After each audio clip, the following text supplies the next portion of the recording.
الصحه ما عندهاش حق دير لي انا باسبور وتطفي لي التليفون. غيطلع معايا حتى الشرطه الاوتيل ونجمع الاغراض ديالي ومشي ديريكت للمطار ونجبر الام ديالي تما. لماذا؟ هادشي هذا راه ما كيدخلش في العقل. وكي الباسبور ديالك شكون اللي سحب منك الباسبور نتايا؟ قال لي لان انا مكلف وزاره الصحه. قلت له اسمح لي انا ما نقدرش نعطيك الباسبور. المدير ديال المستشفى قال لي لا يعطيه. شبرت انا عطيته الباسبور ديالي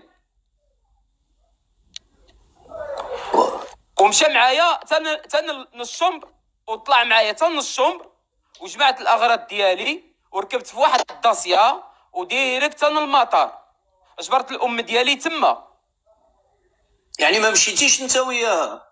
ما مشيناش انا وياها خي ياسر، ما مشيناش انا وياها. والتليفون كان عندي مطفي.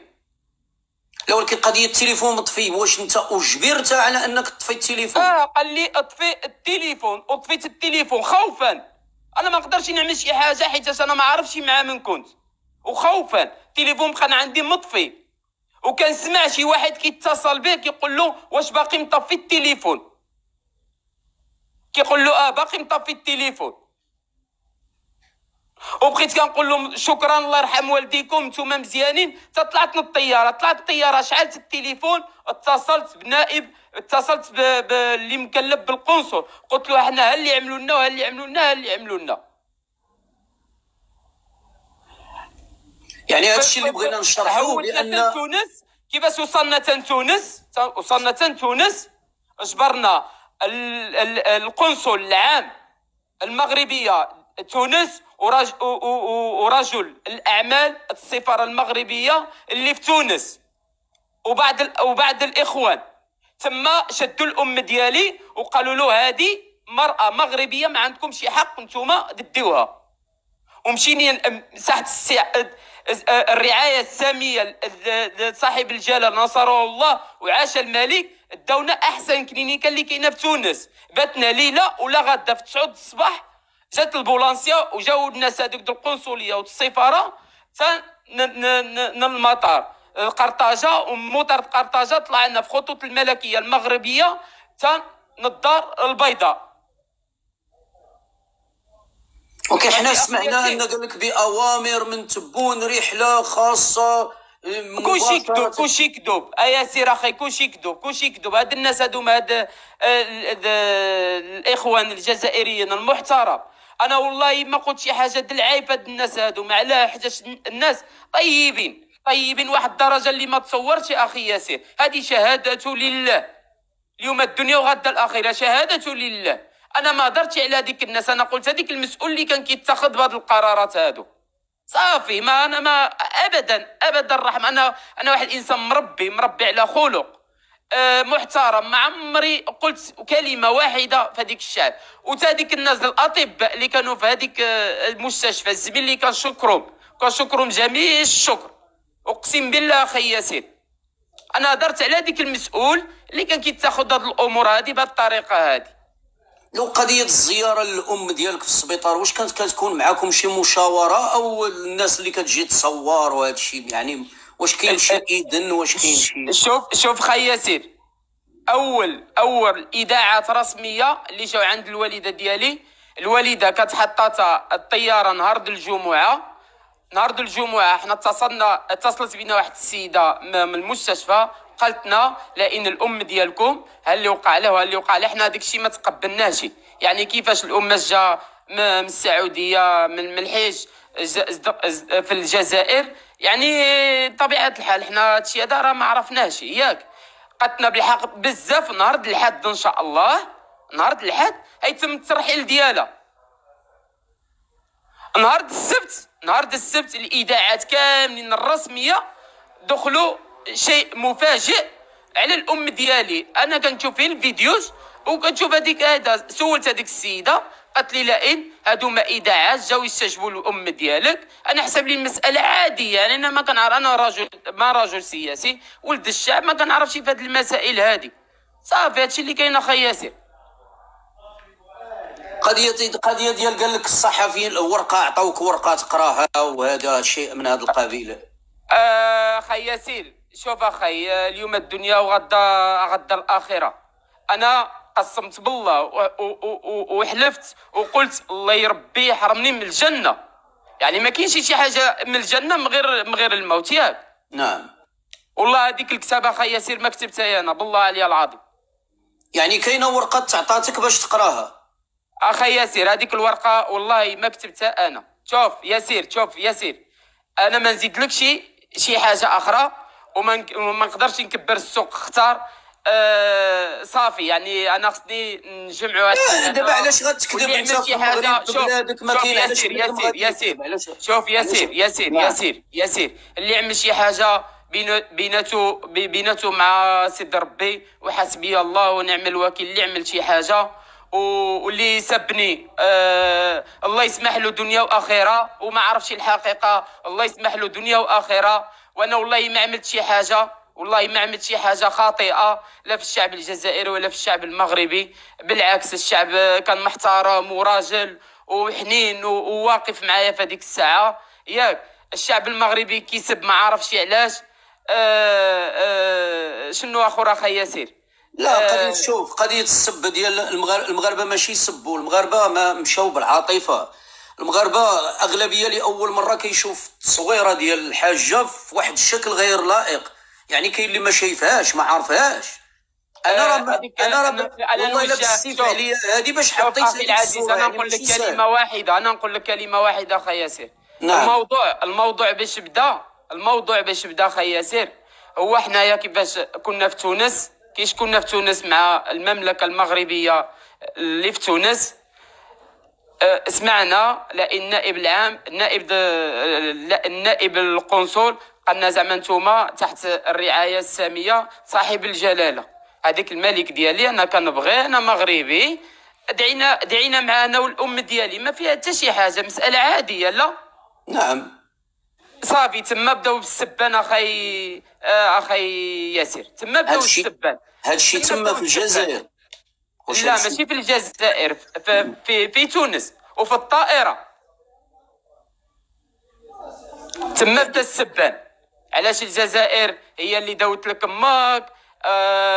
يا المنافقين، يا علاش كتقولوا هيدا؟ والواحد شنو كيسب اخي ياسر؟ واش انت كنتي عارفه هذه؟ السؤال ديالي، واش انت كنتي عارف ان لا فضل للجزائر في قضيه العلاج ديال امك؟ امك اللي تعالجات به هو قانون دولي. شوف والله شوف اخي ياسر، والله نعم. ما عرف هادشي هذا، قسما بالله انا سمعت هادشي هذا. كيفاش وقع هادشي هذا بديت كنسمع هاد المسائل هذه. نعم. واش فهمتي؟ نعم. وانا شوف واخا كنت نسمعها ما نقدر ما نهضر ما نسكتش، انا ساكت. انا واحد الانسان كنصمت، انا واحد الانسان اللي عمل فيا شويه د الخير نرجعوا لك ب1000 20,000 د المرات د الخير اللي عملتي فيا. واش فهمتي؟ نعم. يعني انا اي واحد سيكوريتي كيعمل فيا الخير كنجازي على المرضى، كنبوسلو مراسو اللي كيتعاطف معايا كنشكرو بزاف. يعني انا ما عارفش هاد القوانين الدوليه. يعني هذه هي اخلاق المغاربه، هي هذه صافي مسائل عاديه وزياده. انا ما كنتش نقدر نقول شي حاجه، ولكن بلاتي هذه يعني شوف، انا ملي درت اللايف لاحظت انك ما تقبلتيش ديك الصوره، انك صراحه ما عجبكش. اوكي، هذيك الصوره ما عجبكش، يعني انت كمغربي ما عجبكش تشوف هذيك الصوره ديال امك تكون بحال هكاك في المواقع. اذا هذه هي الرساله اللي خصنا نوجهوا لهاد الناس اللي هاجمين عليك. واش شوف ياسير اخاي، شوف دابا اللي عطاه الله عطاه. انا ما نقدرش ندخل في هذه المسائل هذه حيت انا ما كنعرفش على سينا نزل هذه السيده بهذه الصوره. ولا علاش ما نزلتيهاش. يعني انا ما عارفش هذه المسائل، انا ما كنعرفش، والله ما كنعرف المسائل. شوف انا اللي عرفت، شوف انا نقول لك واحد الحاجه. شوف انا اللي عرفت كيفاش بقيت كنطلب الام ديالي بالترحيل.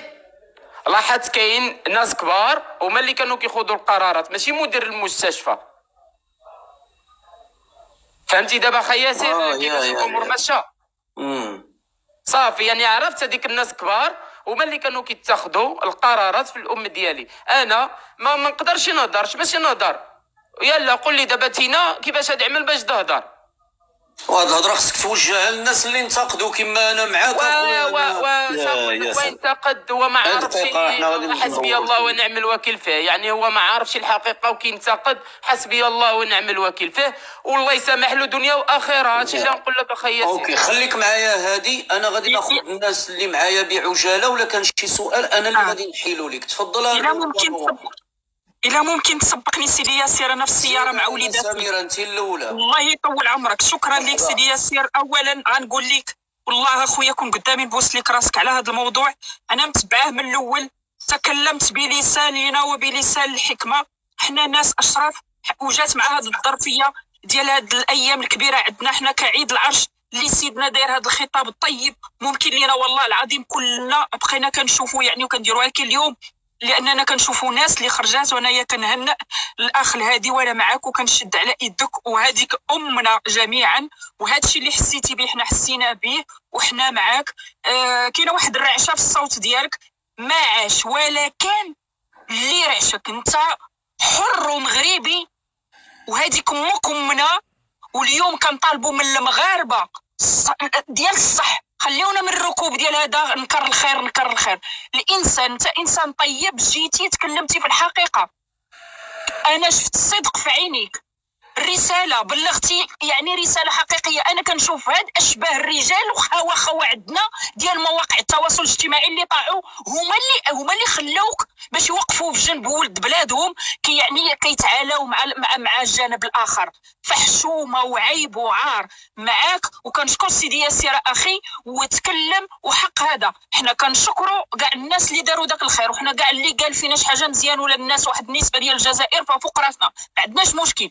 ولكن هاد القضيه ديال المراه جايه من الحج، هذيك راه حرمه، راه جايه راه باقي ولادها باغيين يتبركوا. واش براسكم بان الانسان ملي كيجي من الحج خاصك تمشي تشوفه باش كتاخذ منه البركه؟ طيروا المراه بركتها في السبيطار، الله يطير لهم العقل.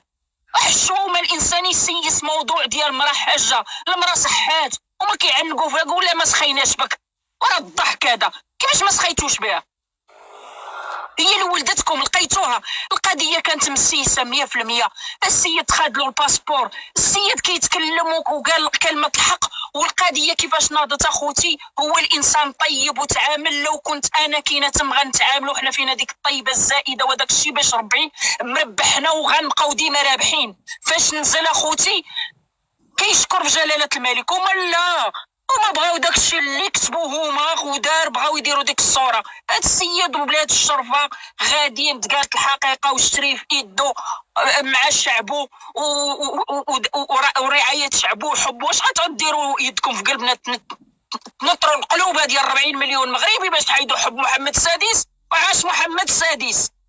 انا ما مداوي ليا لامي، ما مداويني انا في الغربه، وعاش محمد السادس ومالكنا والروح والعقل. هاد الانسانيه تكلم. اذا هنا لان القضيه سيسوها الاخوان ودخلوها في مواقع التواصل الاجتماعي مع هاد السيد، تكلم وبارطاجوه واستغلوا القضيه. ملي طلع قال محمد السادس وشكر سيدنا سيدي ياسير، تما فين نزلوا عليه وناضوا واحد الشياطين نعلة الله عليهم محسوبين علينا واحد كيتعالاو على الدري وكيقولوا لي. وهنا فين هاد الوليد هاد ولد الحاجه حس بواحد الضعف، لان انا كان خوا ديالك سير تعري امك في السبيطارات وتدخل معاهم في هذيك.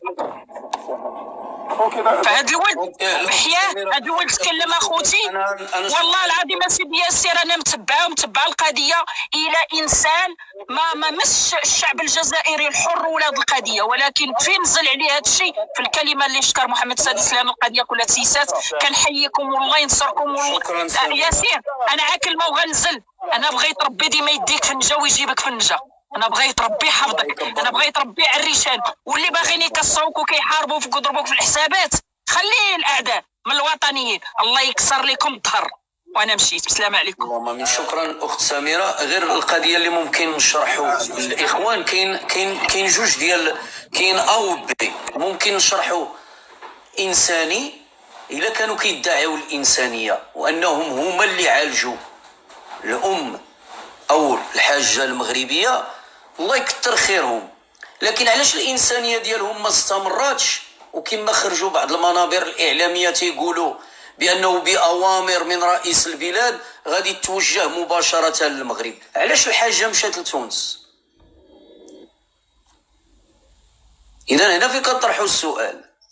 المسألة أخرى اللي بغينا نبينوا للناس ديالنا اللي مشاو بالعاطفة هي القضية ديال أن العلاج ديال الحاجة المغربية هو تحت مظلة اتفاقيات دولية، وماشي حبا في الحاجة أو في المغاربة أو شيء من هذا القبيل. هذا لا علاقة له. بز منهم غيعالجوها وبز منهم غيعطيوها الرعاية، ولكن الاستغلال اللي تعرضوا له الناس هنا اللي بغينا نسولوا. مثلا ملي نرجع لهذه، واش تسحب منك الجواز ملي دخلتي لتونس؟ الأخ الهادي باقي معنا؟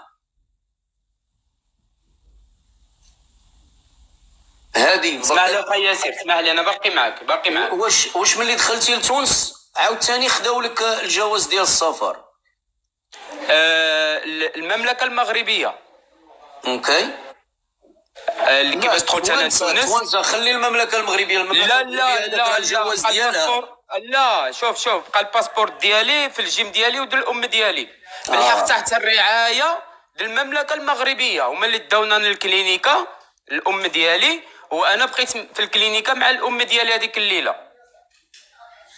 يعني وفي تونس ما كاين لا اذاعات لا مصورين لا قنوات لا والو؟ تا حاجه اخي ياسر، ما كاين تا حاجه اخي ياسر. اذا هنا نعاود. شوف ياسر. نعم. ياسر شوف اخي. نعم. شوف باش شوف انا ما خصني ما نقول كل شيء، يعني باش تعرفوا على الحاجه. حنا في الطياره كان معنا واحد دكتور جزائري. كيفاش نزلنا في قرطاجه كانت تما القنصليه ديال الجزائر الممثل ديالها وواحد السيد معاه انا ما عرفوش ياك، والقنصل العام للمملكه المغربيه ورجل الاعمال ديال السفاره ديال المملكه المغربيه وبعض الاعضاء مغاربه. هذيك القنصليه المملكه المغربيه قالوا هذيك الدكتور وناديك السفاره ديال الجزائر قالوا له شوف، قالوا له هاد السيده هذه مغربيه، احنا اللي كنتحملوا المسؤوليه ماشي نتوما.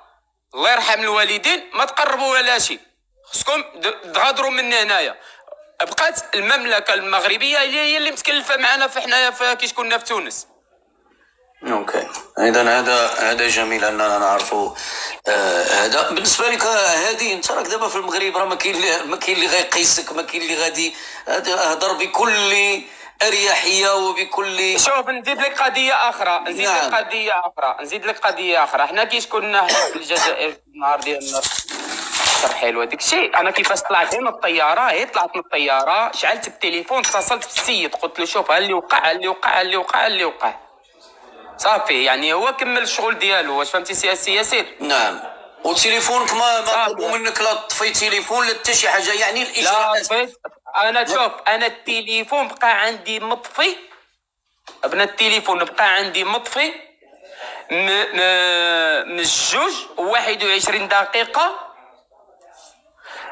طلعت من الطياره. هو عندي التليفون مطفي، وانا يعني كنت على الوعي ديالي عندي نعمل شي خطا. عندك الهادي ترتكب شي خطا، يعني تسبب انتينا والام ديالك في الجحيم. نعم. يعني انا ما عارفش راسي واش ماشي شي بلاصه ولا. يعني تشوف انتينا اخر واحد الانسان يزول لك الباسبور ويطفي لك التليفون ويمشي معك الاوتيل ويجمع لك ويديك حتى المطار. انتينا بيد اي واحد يوقع. انا عمري بالحياه ديالي وقع لي تعامل بوليسي ان صح التعبير اللي كان في الجزائر. ورغم ذلك الله يسمح لهم دنيا واخره اخي ياسر، بتكون على العلم. وانا ما عندي حتى شي حاجه مع الشعب الجزائري. انا هذاك السيد هذاك اللي كان كيتخذ هذه الامور، هذا المسؤول هذا اللي كان كيتخذ هذه المسائل هذه، كانت انسانيه وداخله في سياسيه بيناتهم مع الله عز وجل يوم الدين. هادشي اللي نقول لك اخي ياسر.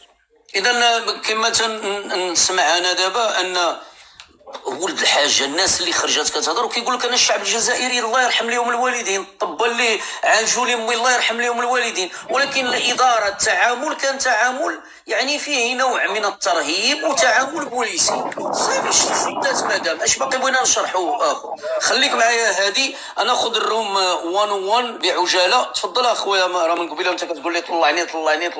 سياسي راه ندير واحد النكته تاريخيه. 1944 كانت اتفاقيه شيكاغو اللي دارت منظمه الطيران المدني كنا في مونريال هنايا. هاد كانوا فيها دول مؤسسه. في الستينات الاخر ديال الستينات كتدخل الجزائر تولي عضو. ملي كتولي عضو في هذه القضيه هذه شنو الدور ديالك؟ يعني اي طياره دايره فوق بلاد فوق لافير كنقول هي فلايت انفورميشن ريجنز. كدوز فوق بلادك كدوموندي اتيريساج ديرجونس تا با دروا ان تريفوزي، خاصها تنزل. الطياره الجيده السعوديه نزلات تما كاينه، فهمتي شيء عادي اللي كيطرا بزاف ديال الطيارات في الجزائر. السؤال ديال الاخوان الجزائريين، واش اخبار 22 ماي طياره ديال اير الجيري كدير اتريساج فورسي في ايروبور ديال اورلي 22 ماي، 6 جوان كدير في الايروبور ديال مارساي، 8 جويي في الايروبور ديال روم كتنزل اتريساج فورسي. علاش ما ديروش على الطيارات 3 في ميم با شحال، شهر ونص تقريبا، ولا شهر ونص تقريبا 3 الطيارات كيديروا اتريساج فورسي ديال اير الجيري. علاش ما كدوش على هذه القضيه هذه؟ علاش بالضبط بغيتوا ديروا التسييس ديال هذا الموضوع هذا؟ الاخ الهادي عرف ان المغاربه راهم معك قلبا وقالبا. انا مغربي، انا شو سيبورت لان هذا حق ديالك دولي، ماشي نقول لك حق ديالك دولي خديتيه. المغرب بما انه سينا هذيك لاكور بيلاتيرال بينه وبين الوصي، فهمت، ما عندوش الحق يرفيزي. السؤال اللي دارني في راسي، كيفاش حنا قاطعين العلاقات الدبلوماسيه مع الجزائر وكنلقاو ممثل ديال القنصل المغربي في الجزائر والسفر مثلا من تونس وانتم عارفين الممثل، علاش ما رفضتوش انه يدخل؟ خلي غير المواطن عادي. هذا السؤال غير اونتر بارونتيز. السؤال الاخوان الجزائريين، انا كما كنت شفت الفيديو ديال الاخ الهادي راه ديما كيشكركم. انا كنديو عندنا مشكل مع بوصبع، ما عندناش مشكل مع المواطن الجزائري الزوالي ولا المواطن الجزائري اللي عارف الحقيقه. عندنا مشكل مع بوصبع هو اللي كيخلق هذه المشاكل وكيدير الفتنه والذباب الالكتروني اللي كاينين. راه عارفين انتم في كايناش بلاصه كاينين في الجزائر، هذيك الباطمه الكبيره، هذوك المجموعين تما كانوا كيبقاو غير يكسبوا ويسبوا. هاد الناس هادو ما كيمثلوكمش، عيب وعار انهم يمثلوا المواطن الجزائري. انت هذا رايي ديالي الشخصي.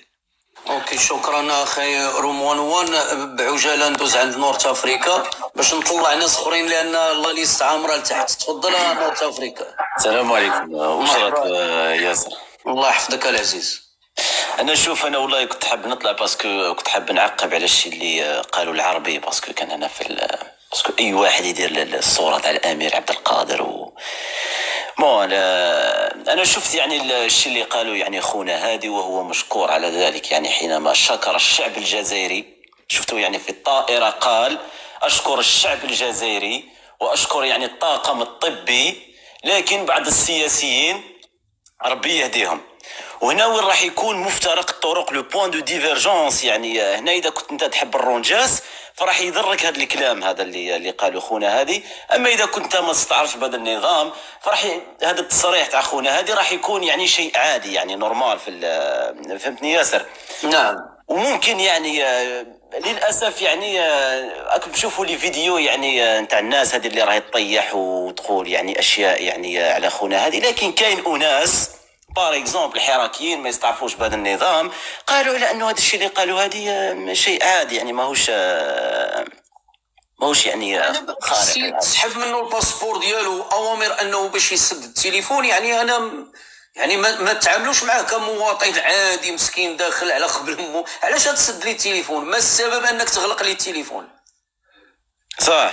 اذا انا عشت واحد الحاله نفسيه ملي غتقول لي سد التليفون وما عرفتش المصير ديالي شنو هو.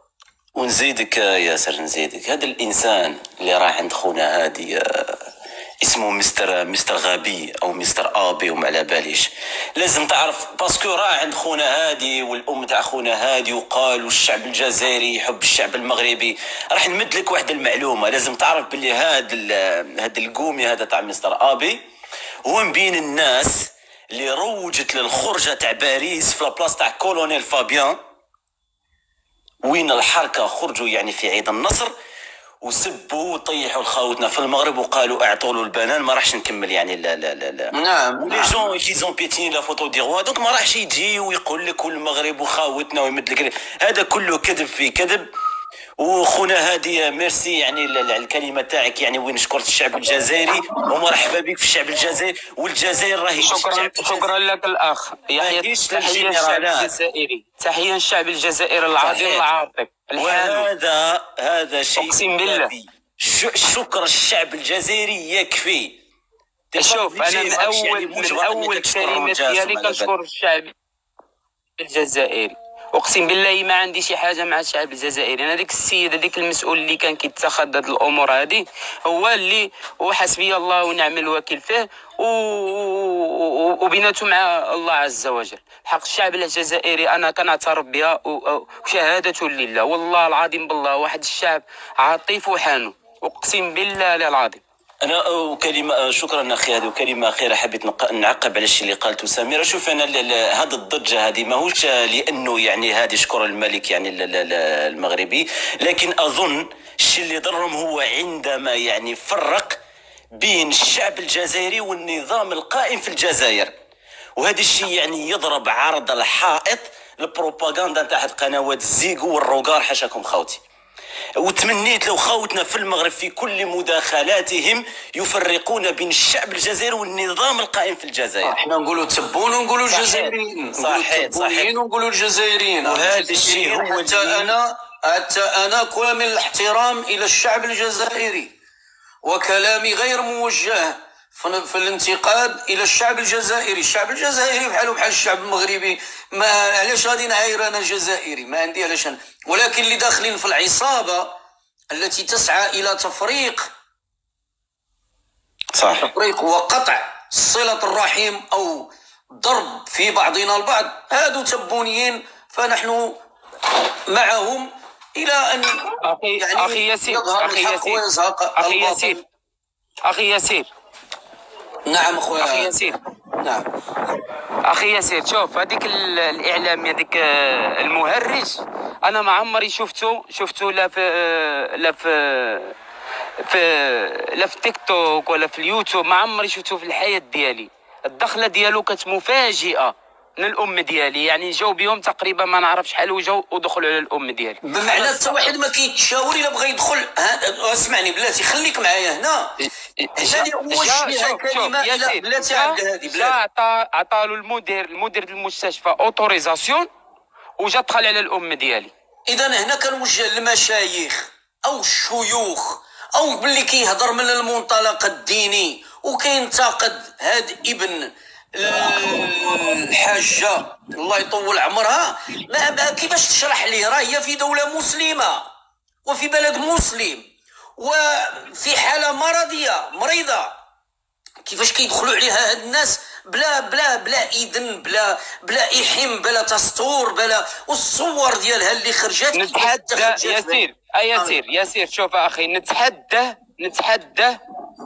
ديك الشخص هذاك ينزل فيديو كامل كيفاش خرجتو انا من الغرفه ديال الام ديالي وقلت له شوف الله يجازيك بخير، حنا الامور السياسيه ما عندنا ما نعدلوا بها. انا قلت له انا ما عرفتكش جيتينا علاش جيتي اصلا، واش فهمتي؟ والله ما قدر ينزلها. نتحداه ينزلها. علاه؟ حيت كيش كان كيصور في الام ديالي، هي حسب الام ديالي لقينا ديك السيد رئيس ما عرفتوش، حتى هي ما عرفتوش. انا قلت للوالد هذا راه ماشي الرئيس. كيفاش كمل معاه؟ قلت له شوف، قلت له خايل لا هاد السيده هادي برك عليها صافي، 2 الكلمات 3 الكلمات برك عليها. مشى للكاميرا وكيقول لهم هايدا بهاد الطريقه اخي العزيز قسما بالله العظيم، قال لهم شو حنا كيفاش كنخمو وتشوفوا هما كيفاش كيخموا، وانا نوقف له وقلت له الاخ خرجوا على برا. خرجته في هذيك الساعه على برا، قلت له احنا ماشي سياسيين الاخ، ما تهضرش في هذه المسائل السياسيه. قال لي لا انا نكوبي هذه المسائل هذه. نتحدى ينزل الفيديو كامل.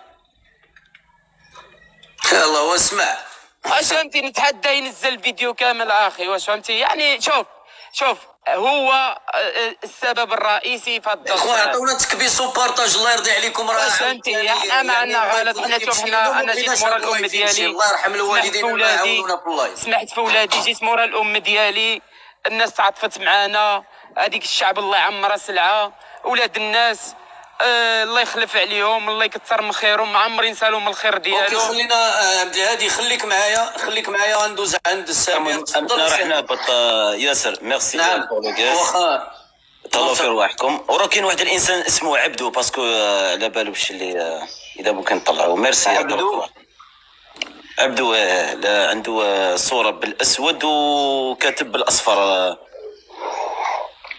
غنطلع كاع الجزائريين غادي يطلعوا. اوكي ميرسي.